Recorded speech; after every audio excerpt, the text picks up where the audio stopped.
Assalamualaikum warahmatullahi wabarakatuh. Perkenalkan, nama saya Farah Fahriza dari Prodi Pendidikan Matematika, STKIP Taman Siswa Bima. Pada kesempatan kali ini, saya akan membahas materi mengenai grup siklik untuk memenuhi proyek UAS mata kuliah Aljabar Abstrak.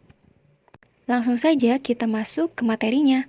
Adapun poin pembahasan yang akan saya bahas pada materi grup siklik ini, yang pertama adalah definisi dari grup siklik, dan yang kedua adalah teorema grup siklik.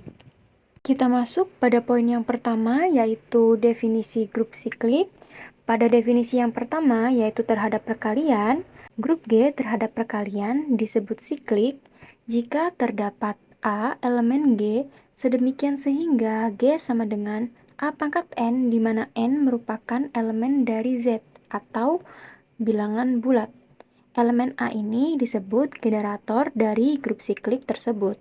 Kemudian untuk definisi yang kedua, yaitu terhadap penjumlahan, grup G terhadap operasi penjumlahan disebut siklik jika terdapat A elemen G sedemikian sehingga G sama dengan N dikali A, di mana N merupakan elemen dari Z atau bilangan bulat.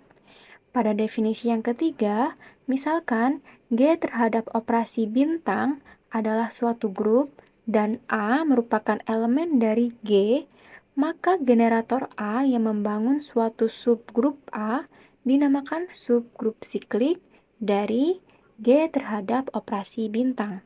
Jadi, yang dimaksud dengan subgrup siklik yaitu suatu subgrup yang dibangkitkan oleh satu unsur saja. Kemudian, untuk definisi yang keempat, misalkan G terhadap operasi bintang adalah suatu grup dan A merupakan elemen dari G, maka generator A yang membangun suatu subgrup A dinamakan A sama dengan G. Maka subgrup tersebut dinamakan grup siklik. Dengan kata lain, grup siklik adalah subgrup yang unsur-unsurnya merupakan unsur-unsur dari grup itu sendiri. Suatu grup siklik bisa beranggotakan terhingga banyaknya unsur, bisa juga beranggotakan tak hingga unsur-unsur.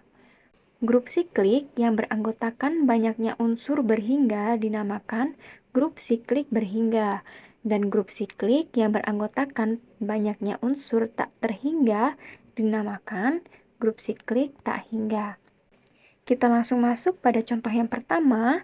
Misalkan G sama dengan negatif 1 dan 1 adalah suatu grup terhadap operasi perkalian.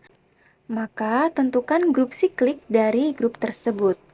Untuk penyelesaiannya, diketahui bahwa generator dari G itu adalah negatif 1 dan juga 1.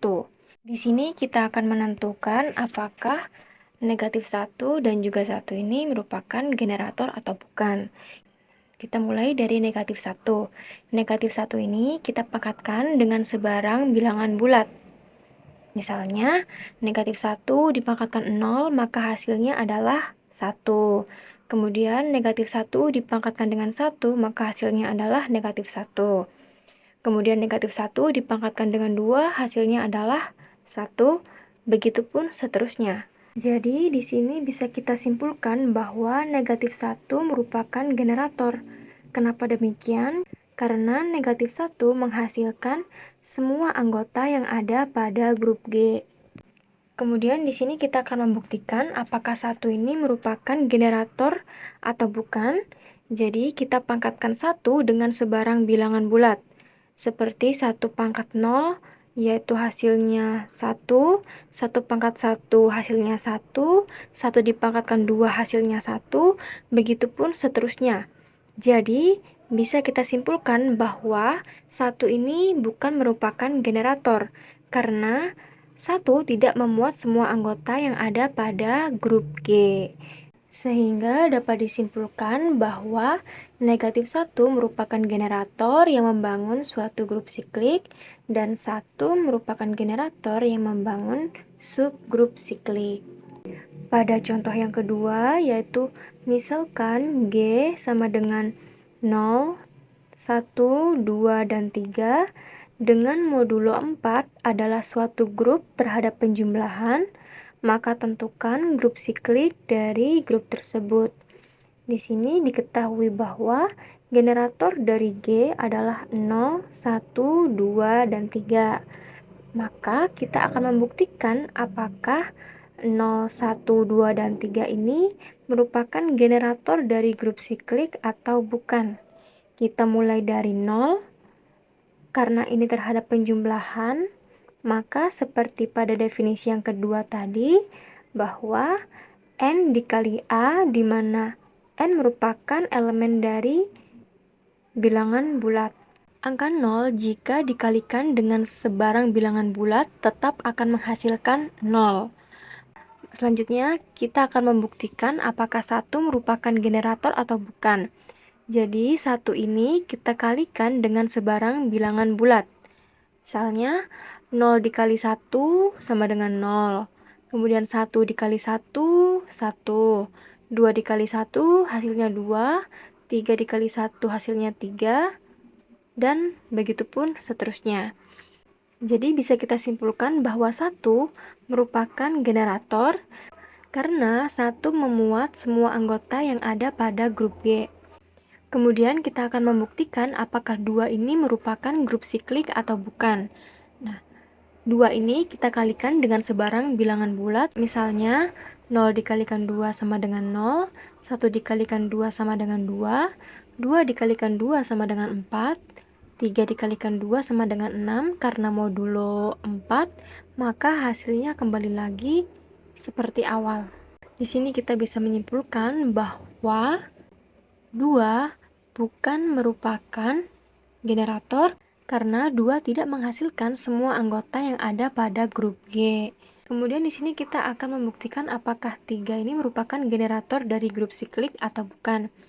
Kita kalikan 3 dengan sebarang bilangan bulat, misalnya 0 dikalikan 3 sama dengan 0, 1 dikalikan 3 sama dengan 3, 2 dikalikan 3 sama dengan 6, karena modulo 4, maka hasilnya adalah 2.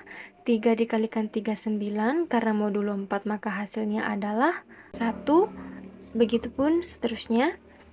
Maka bisa kita simpulkan bahwa 3 ini merupakan generator dari grup siklik karena 3 memuat semua anggota yang ada pada grup G. Jadi bisa kita simpulkan bahwa 1 dan 3 merupakan generator yang membangun grup siklik, sedangkan 0 dan 2 merupakan generator yang membangun subgrup siklik. Sekarang kita masuk pada poin pembahasan yang kedua, yaitu teorema grup siklik. Pada teorema yang pertama, suatu grup siklik adalah grup abelian.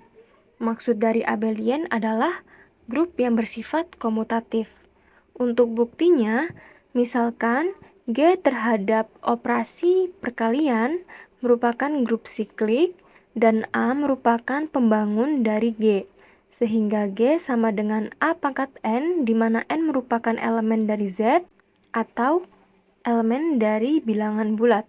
Kita ambil X dan Y merupakan elemen G, sehingga X sama dengan A pangkat M dan Y sama dengan A pangkat N.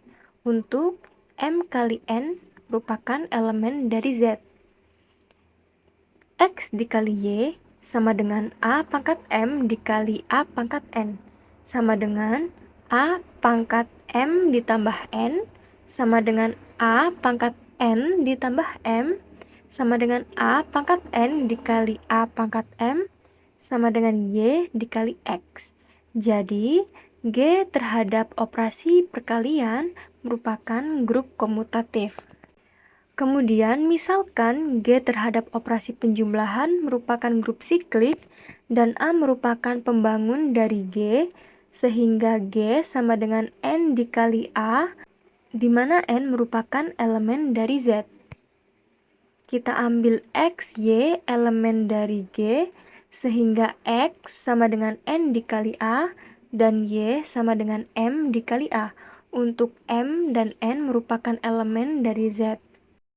X plus Y sama dengan N dikali A plus M dikali A, sama dengan N plus M dikali A, sama dengan M plus N dikali A sama dengan M dikali A plus N dikali A sama dengan Y plus X. Jadi, grup G terhadap operasi penjumlahan merupakan grup komutatif. Mungkin itu saja pembahasan yang bisa saya sampaikan. Terima kasih.